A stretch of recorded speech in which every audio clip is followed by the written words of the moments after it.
Donc, finalement, voilà. Haïm Corsia, grand rabbin de France.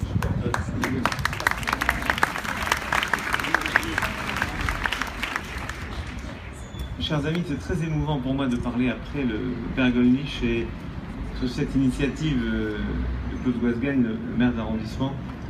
Je trouve qu'il y a quelque chose d'éminemment humain, d'éminemment fraternel et d'éminemment français dans ce qui vient de se passer. Vous ne l'avez peut-être pas perçu parce que ce que le Père Gollnisch nous a exposé était tellement vibrant, vous ne l'avez peut-être pas mesuré.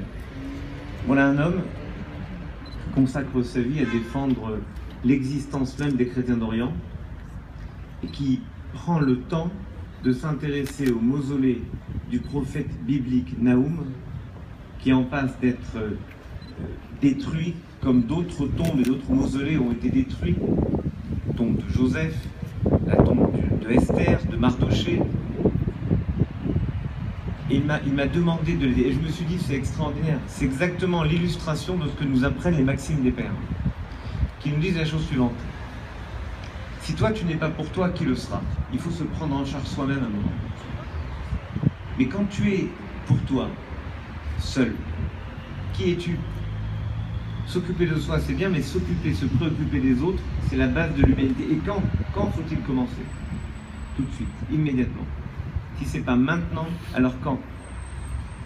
Et l'urgence de ce que nous a expliqué, ce que nous a raconté le Père Gollnisch, ce que nous a conté Claude Goasguen, c'est peut-être d'être capable, chacun à notre façon, de répondre à la question terrifiante que Dieu a posée à Caïn.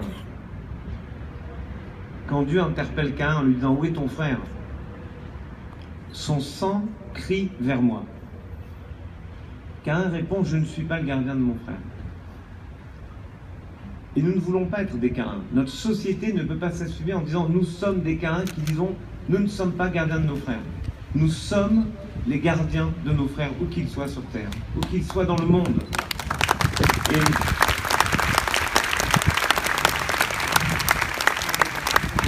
ce que nous avons peut-être commencé à comprendre en France le 11 janvier, il faut qu'on soit capable de l'appliquer partout dans le monde.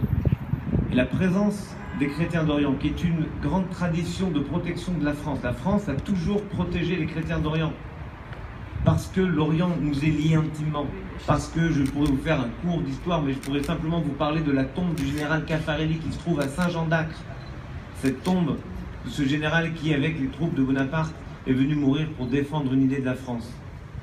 La France a toujours été traditionnellement gardienne de ses frères chrétiens d'Orient, et nous devons l'être tout simplement parce que si nous nous occupons que de nous, alors nous ne pouvons pas faire vivre l'idée de ce que nous espérons ici en France.